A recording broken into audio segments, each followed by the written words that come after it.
last time you and I talked was about 2 weeks ago at the end of July, and we were talking about how President Trump moved up a deadline on Russia for them to agree to peace with Ukraine, or he was going to slap the country with pretty tough economic sanctions. Now it's a different tune here. We are talking about a meeting between President Trump and Russian President Putin. Talk to us about the summit. How did we go from sanctions to summit in 2 weeks? Well, and just to be absolutely fair, some sanctions he has already imposed. In the sense that they're secondary sanctions. He's imposed sanctions on India, which is one of the major buyers of Russian oil. The Indians are very angry about this, but he said, hey, you're supporting Russia's war against Ukraine. There could be more to come. Well, what delayed it is that the presidential envoy, Steve Witkoff, he went to Moscow. He met with Putin. They talked. Witkoff called Trump.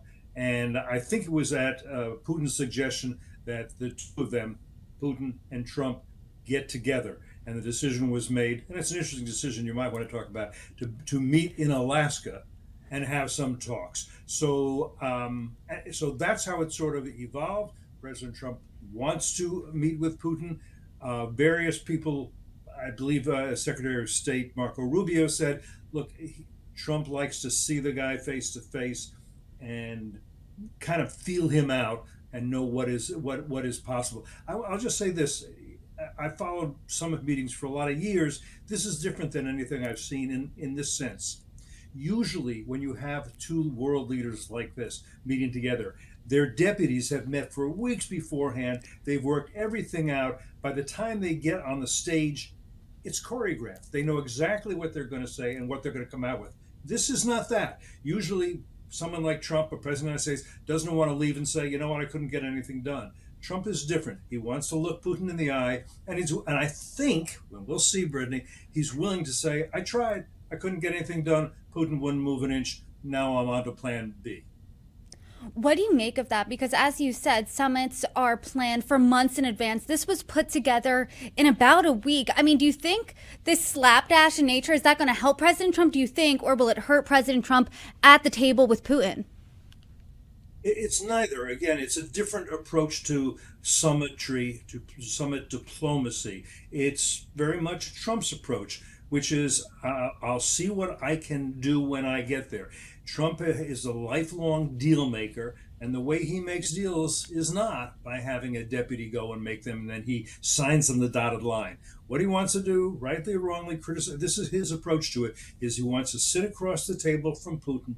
He wants to look him in the eye. He wants to say, "Here's what I want you to do." We can talk about what that is. Putin will say, "Here's what I want," and they'll either agree or they'll not agree. Now, I'll just add this, from my point of view and the point of view of a lot of other people, I think we do not want to see Trump negotiating a final deal or trying. What he should be saying, I think, is, look, I've been saying for a long time that I want a ceasefire. I want to stop the killing.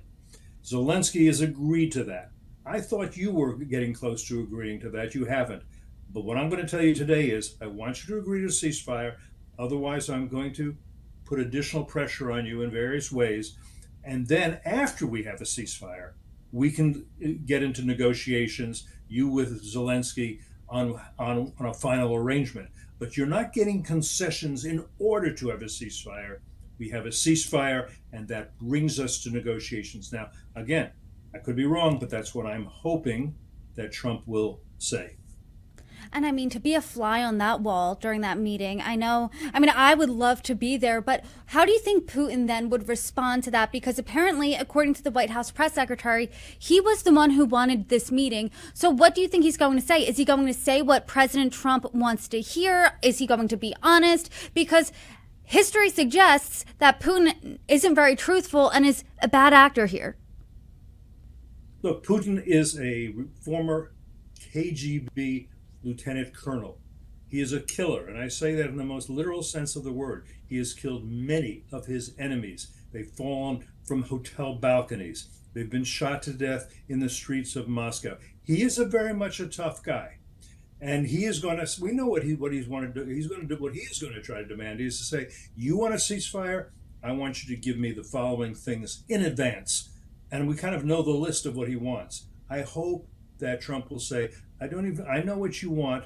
We're not talking about that. We're talking about a ceasefire. That comes first.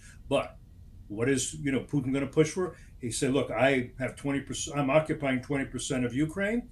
I want you to agree. That's mine. It's not going back. I want more of Ukraine than that. I want you to agree to that. I want to know that Ukraine will be demilitarized in the future. Why? So we can attack Ukraine again. Don't forget, his first attacks on Ukraine were 2014.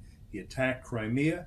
He occupied Crimea. He annexed Crimea. He also began at that point to incite insurgencies, I would say, with Russian soldiers not in uniform in the eastern part of Ukraine in Donbass. So Putin may be willing to say, I've been eating this sausage in bites. I can take a pause and go for a walk, take a nap, and then have another bite. But I want to make sure I get what I want. And again, we should be very understand what Putin wants. Putin wants Ukraine. He wants to end its independence, end its sovereignty, end its culture, end its language. He wants all that. He wants to drag Ukraine back into what he sees as the Russian Empire, which for a number of years was the Soviet Empire. And he wants to make Ukraine like Belarus is, theoretically independent, but it's a vassal state of Russia at this point, or what Chechnya and Tatarstan are, absolute colonies of Russia. That's what's going to be on his mind. Now, if he gets a lot of pushback from Trump and says that's not what's going to happen, I'm not making these concessions, I can't, and I'm going to put real pressure on you, Putin may have a backup plan. He may have another position where he says, here's what I'll do. And that's where the negotiations will begin.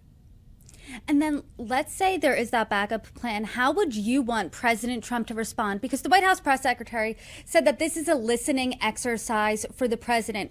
Does that indicate to you then that he's not going there and to hammer out negotiations? He's there to hear what Putin says and bringing back that to Zelensky? I mean, what does that really mean? Read the tea leaves there. What I hope that means is he'll say, I'm not negotiating with you. I can't give you Ukrainian land. I can't tell you that this independent country is going to demilitarize. I can't tell you any of that, and I don't want to talk about that. I want to talk about a ceasefire. I want to talk about stopping the killing. I want to talk about your soldiers. You have by now about 1 million casualties. You should want to stop that. I don't know that you do, but I want to see if we can bring that to a halt, a cessation of hostilities. I'm not talking about peace, not talking about a path to peace, cessation of hostilities. Maybe it becomes a truce. Maybe it becomes an armistice. Who knows? Zelensky has to be there for those negotiations. If Putin says, well, then you're not getting it, I'm going to continue to bomb Ukrainians as much as I want, then Trump will say, and I'm going to do what I have to do. And what do I hope he'll do? Serious economic sanctions on Russia, serious secondary sanctions to cut off the funds Putin needs for this war, and an increased supply of munitions to the Ukrainians to defend themselves and fight. Those munitions will include Patriot missiles, which defend their cities from attacks from the air, but also long-range missiles and permission to use those long-range missiles to target military sites inside Russia, not just on Ukrainian territory, but to cause pain to the military inside Russia. Zelensky's been doing some of that with drones. He can do that a lot better with such U.S. munitions as they ATACMS. It's a great word, ATACMS.